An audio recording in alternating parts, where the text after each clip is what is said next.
Assalamualaikum warahmatullahi ta'ala wabarakatuh. Alhamdulillah nahmaduhu wa nasta'inuhu wa nastaghfiruh wa na'udzu billahi min shururi anfusina wa min sayyiati a'malina. Man yahdihillahu fala mudilla lahu wa man yudlil fala hadiya lahu. Asyhadu an la ilaha illallah wahdahu la syarika lah wa asyhadu anna Muhammadan abduhu wa rasuluh la nabiyya ba'dah. Allahumma salli wa sallim ala sayyidina Muhammadin wa ala alihi wa ashabihi wa man tabi'ahu ila yaumiddin. Amma ba'd. Alhamdulillah, segala puji nikmat kehadirat Allah Subhanahu wa taala yang telah memberikan banyak sekali kepada kita, mulai nikmat iman, nikmat Islam, nikmat sehat wal afiat, sehingga kita semua masih Allah Subhanahu wa taala pertemukan kembali dari sekian lama kita berpisah. Allah pertemukan kita kembali di majelis yang sama, di tempat yang sama. Mudah-mudahan keberkahannya pun sama dan insya Allah bertambah. Amin amin ya rabbal alamin. Alhamdulillah, salawat dan salam kita haturkan kepada junjungan kita, panutan kita, qudwah kita, pemimpin kita, Nabi besar Nabi Muhammad sallallahu alaihi wasallam. Mengisi dengan kosongnya waktu sambil menunggu guru kita yang sedang dalam perjalanan arah ke sini, kita doakan beliau semoga Allah Subhanahu wa taala panjangkan umurnya, sehatin jasmani rohaninya, Allah sampaikan ke sini dan Allah Subhanahu wa taala kabul segala hajat-hajat beliau.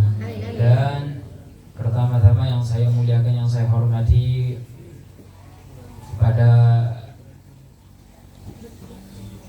para pemuda-pemudi umat baginda Sayyidina Muhammad sallallahu alaihi wasallam, khususnya para jamaah hadirin hadirah yang senantiasa istiqomah duduk di majelis yang penuh dengan keberkahan ini. Mudah-mudahan tidaklah kita keluar dari majelis ini melainkan dosa-dosa kita diampuni oleh Allah Subhanahu wa taala.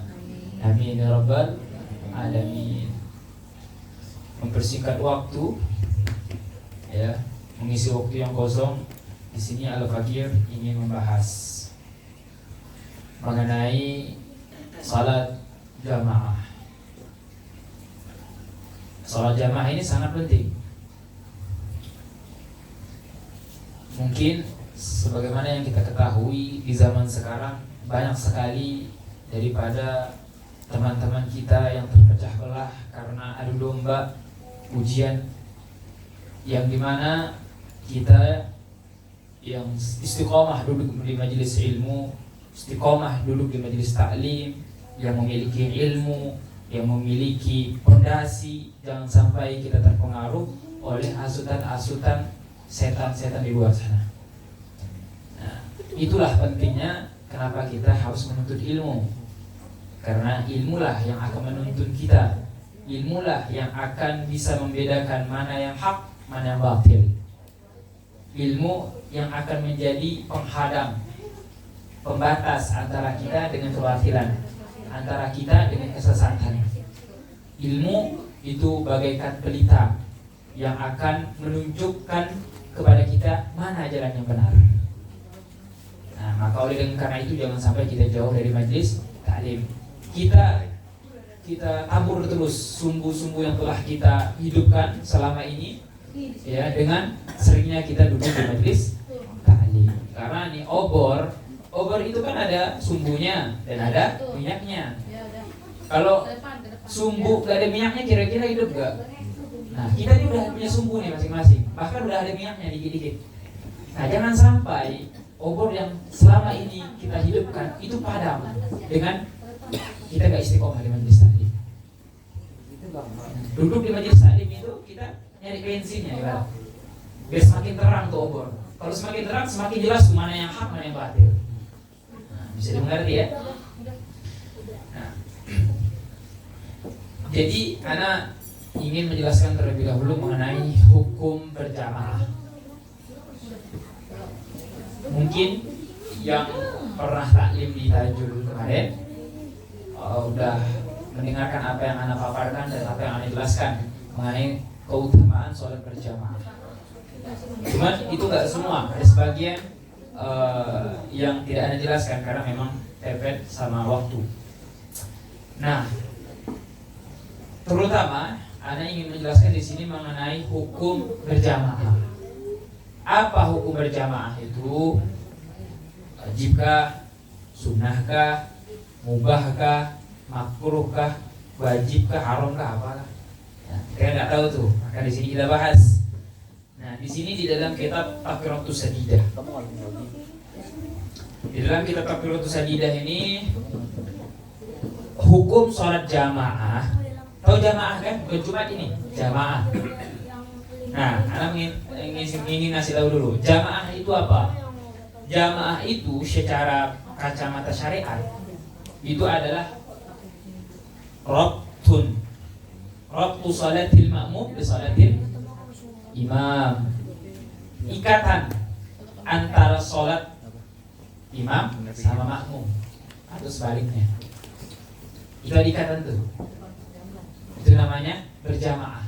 Nah, makanya kalau ada imam ada makmum, maka itu dinamakan jamaah. Nah, kalau berjamaah maka kita mendapatkan keutamaan-keutamaan yang ada pada sholat jamaah. Nah, hukum sholat jamaah itu apa? Hukum sholat jamaah itu di sini dijelaskan. Al-mu'tamad, nah, pendapat yang mu'tamad mengatakan bahwasanya sholat berjamaah itu fardu kifayah. Itu yang pertama ya. Fardu kifayah. Itu pendapat Imam Nawawi yang mengatakan bahwasanya sholat berjamaah itu adalah fardu kifayah. Itu adalah pendapatnya Imam Nawawi. Adapun pendapat gurunya Imam Rafi'i tentang ini murid sama guru, annaha sunnatun muakkadatun, bahwasanya sholat berjamaah itu sunnah muakkadah. Jadi fardu kifayah, sholat berjamaah itu fardu kifayah menurut Imam Nawawi yang pertama. Jadi ada dua pendapat di sini. Di sini dijelaskan bahwasanya sholat berjamaah itu yang pertama hukumnya adalah menurut pendapat ulama yang mu'tamad, menurut pendapat yang mu'tamad itu adalah fardu kifayah. Itu menurut pendapat siapa? Imam Nawawi. Yang kedua sunnah muakkadah. Sunnah muakkadah itu menurut Imam siapa? Imam Rafi'i. Nah, fardu kifayah sama sunnah muakkadah itu bedanya apa? Di sini dijelaskan.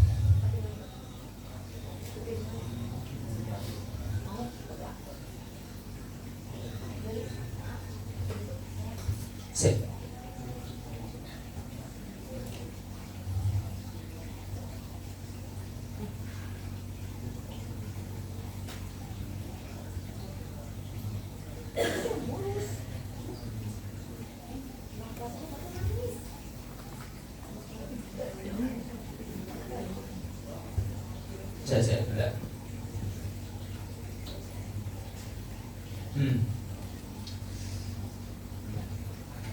Jadi fardu kifayah. Fardu kifayah itu bihayzu yadhharu syiar. Mungkin antum udah pernah dengar ini. Jadi fardu kifayah itu contohnya, kasih contoh aja. Di dalam satu kampung gak ada yang sholat jamaah. Maksudnya gak ada yang mensyiarkan sholat berjamaah, contohnya di masjid gitu gak ada. Kosong, pokoknya gak ada sama sekali. Nah, maka apabila bimahallin wahidin fil baldi saghirah, wa bi mahalli fil ballil kabira bi hadd qasiduha an yudrikuha min ghairi masyaqqah.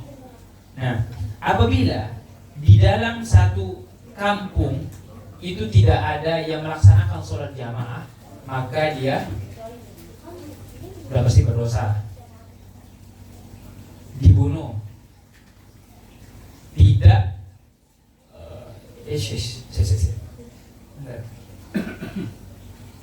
Nah, apabila di dalam satu kampung, ya, ini anak singkat ya, di dalam satu kampung tidak ada yang sekiranya nggak ada di dalam satu kampung itu orang sholat berjamaah, maka dalam satu kampung itu berdosa semuanya, itu berdosa. Nah, berdosa. Tapi kalau sunnah muakkadah, ini kita ambil singkatnya aja ya. Tapi kalau sunnah muakkadah, kalau di dalam satu kampung itu nggak ada yang sholat jamaah, nggak dapat nggak berdosa, nggak berdosa dia, karena dia cuma sebatas sunnah muakkadah, gitu. Berbeda dengan fardu kifayah. Kalau fardu kifayah itu berdosa. Kalau sunnah muakkadah nggak berdosa kalau ditinggalkan. Bisa dimengerti ya? Itu aja jelasnya. Kalau mau kita tafsir lagi lebih panjang.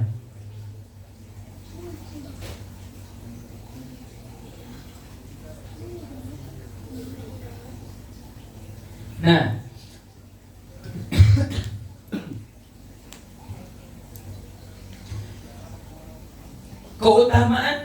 keutamaan sholat berjamaah itu apa sih? Kenapa kok syariat itu begitu seakan-akan bukan memaksa ya?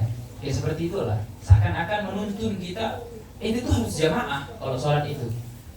Ya sendiri kan bisa. Nah, keutamaannya itu apa? Keutamaannya kabir sekali, besar sekali. Bahkan di sini dikatakan wala yatahawanu biha illa man fi qalbihi nifaq. Di sini dikatakan tidak ada orang yang meremehkan sholat jamaah kecuali di dalam hatinya itu ada biji-biji kemunafikan. Nah, orang gak bakal ngeremehin yang namanya sholat jamaah. Sholat jamaah itu gak harus pasti, gak harus kan? Tapi keutamaannya orang sholat berjamaah di masjid sama di rumah itu berbeda. Tentunya, ya kan? Gak mungkin dong orang kerja di DPR sama kerja di lurah, kan beda lah gajinya. Seperti itu juga sholat jamaah. Nah, orang yang suka ngeremehin sholat jamaah itu di sini dikatakan adalah orang yang di dalam hatinya itu memiliki biji-biji kemunafikan.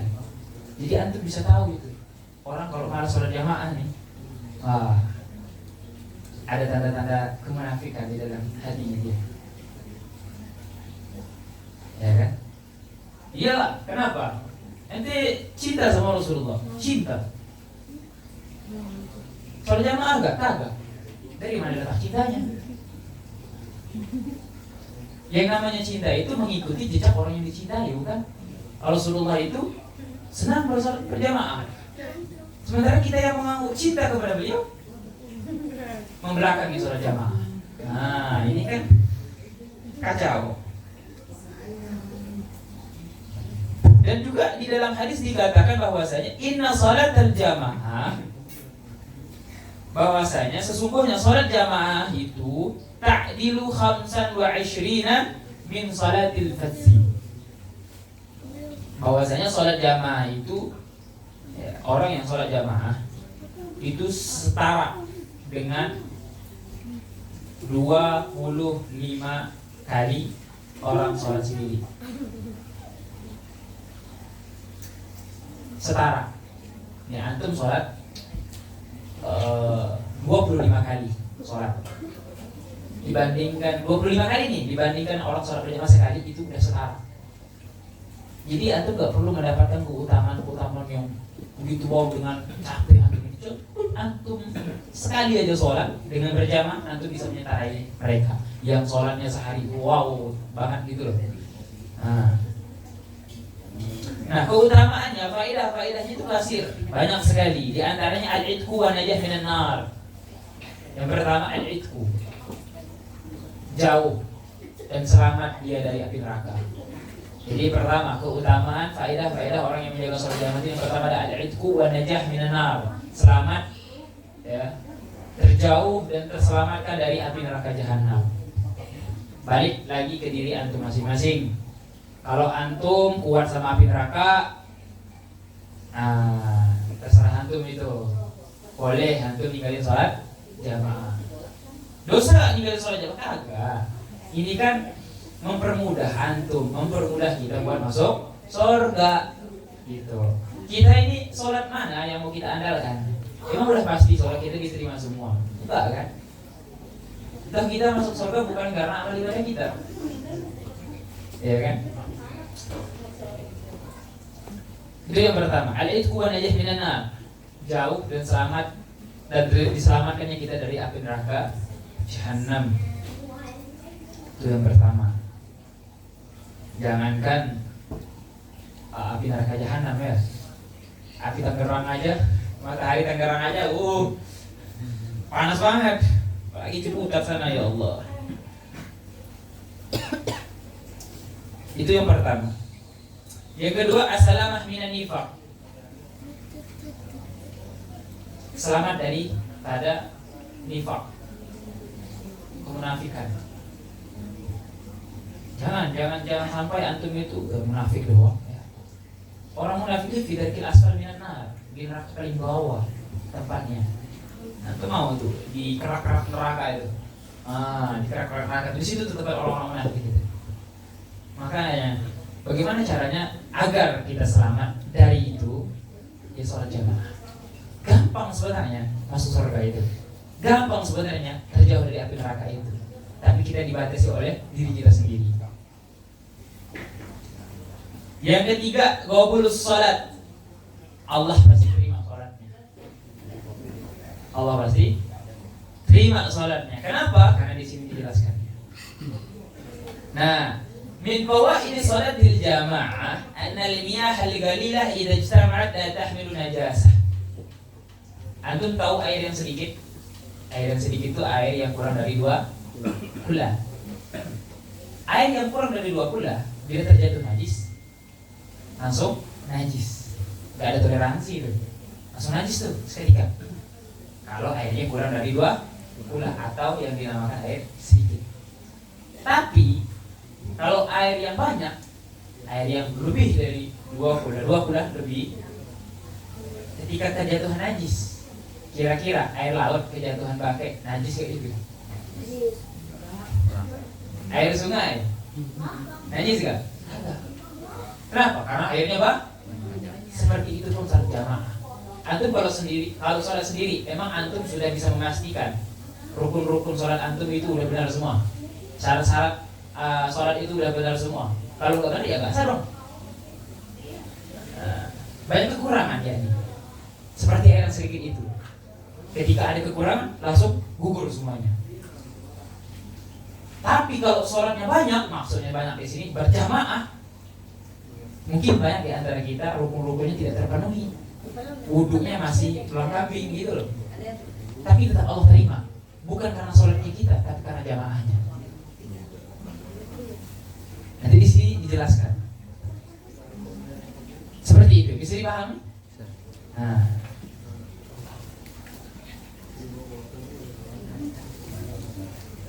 Terus lanjut lagi.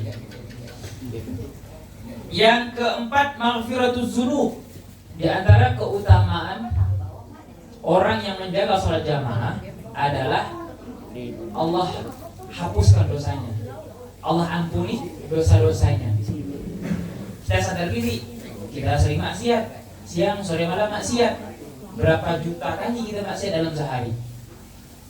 Kira-kira antum kuat gak bertaubat? Jangankan sholat taubat ya, sholat subuh aja ambang-ambang kambing, ya kan?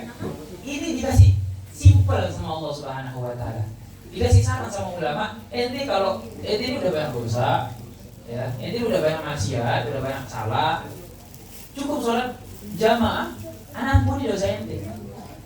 Tapi itulah manusia, nolak, yang disalahin Allah.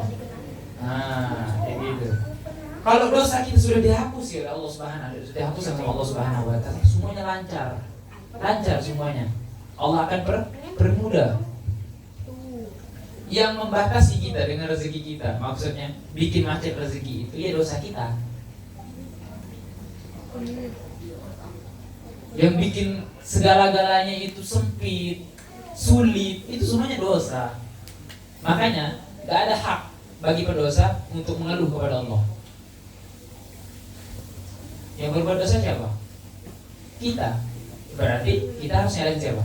Nyalahin diri kita tuh. Masa nyalahin Allah? Zolim banget kita. Udah dikasih nikmat, kasih mata, kasih tangan, kasih rezeki, anak, bini, masih aja ngeluh sama Allah. Tapi itulah Allah Maha Rahman Rahim. Allah tetap kasih kepada kita. Anak, masya Allah pertemuan kita dengan anak cucu kita, dengan teman-teman kita, masya Allah kasih kesehatan. Kenapa? Karena kita ini di antara salah satu keutamaan umat Nabi Muhammad. Panjang lagi nih. Salah satu keutamaan Nabi Muhammad itu tadi. Jadi di dalam kitab Nasaihul Ibad di situ dijelaskan bahwasanya Nabi Adam alaihissalam itu cemburu kepada kita umat Nabi Muhammad. Kepada kita umat, bukan Nabi Muhammad, kejauhan. Umatnya dia udah diirin sama nabi-nabi yang lain. Bahwasanya Nabi Adam itu cemburu kepada kita, iri kepada kita. Salah satu ya di antara yang diirikan sama Nabi Adam alaihissalam adalah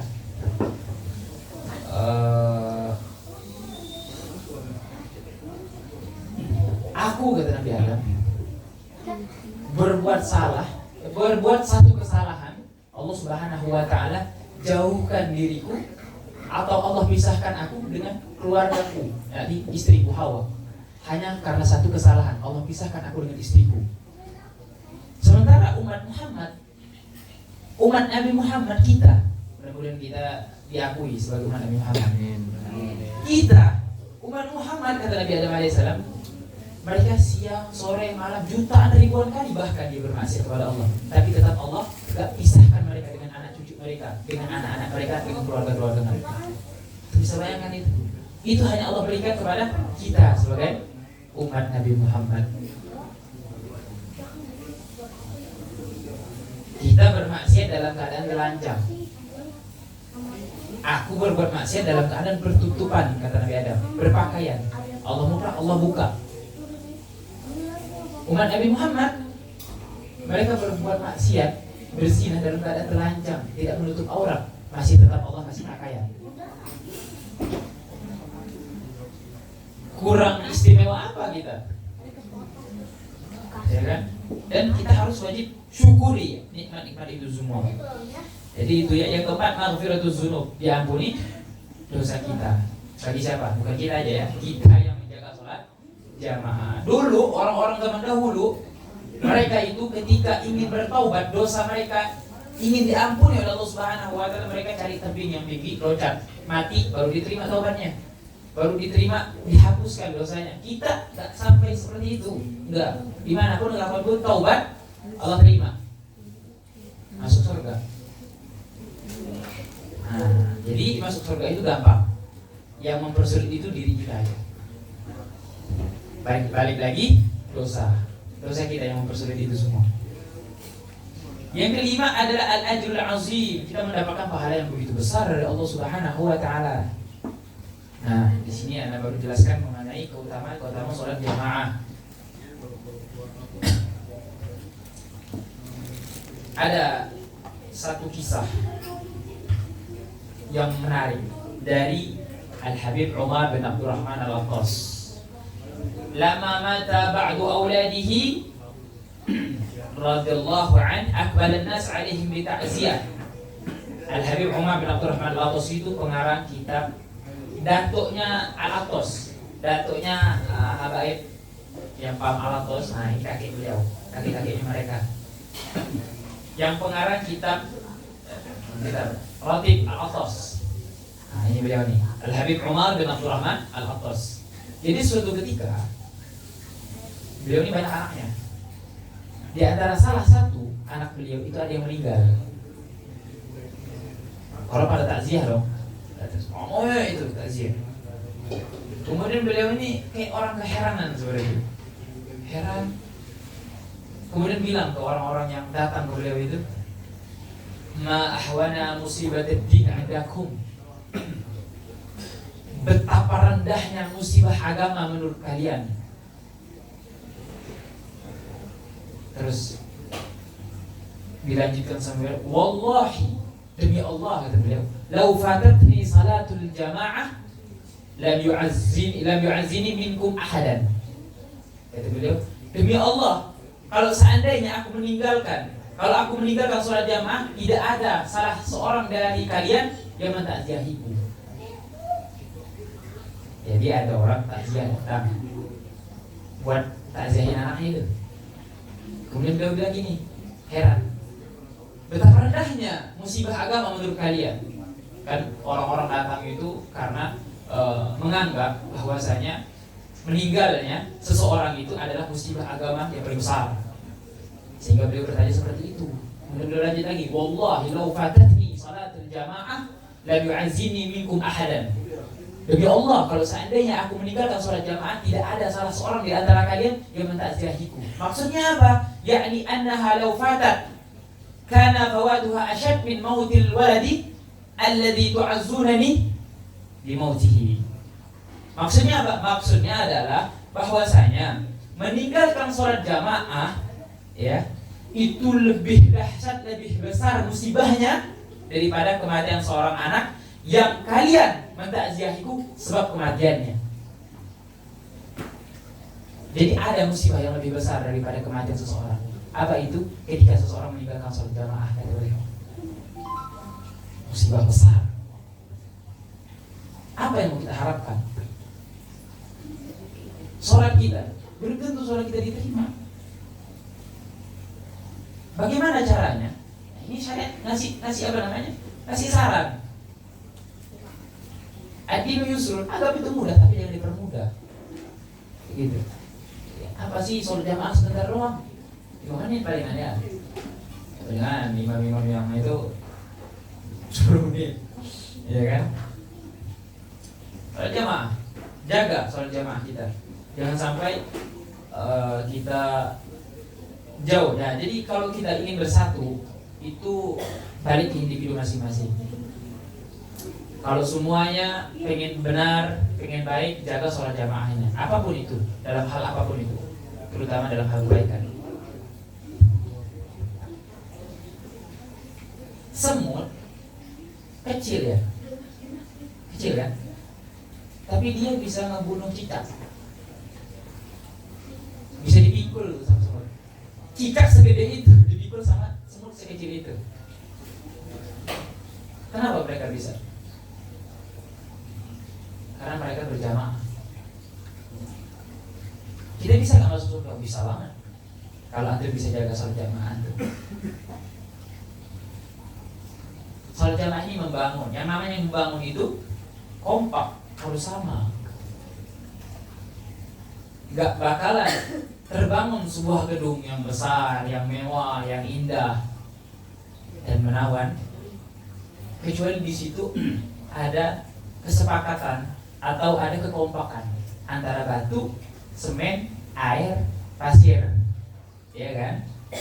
Seperti itu pun kita di dalam rumah tangga pun seperti itu. Apa? Anda mau kisah ke mana? Bisa.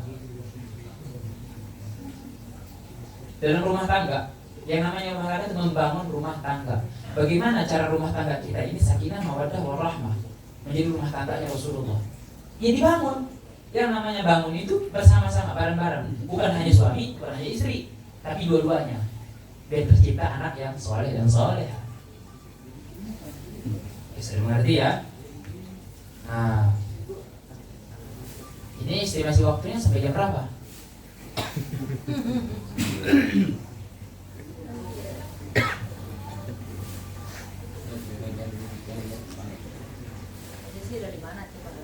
Nah,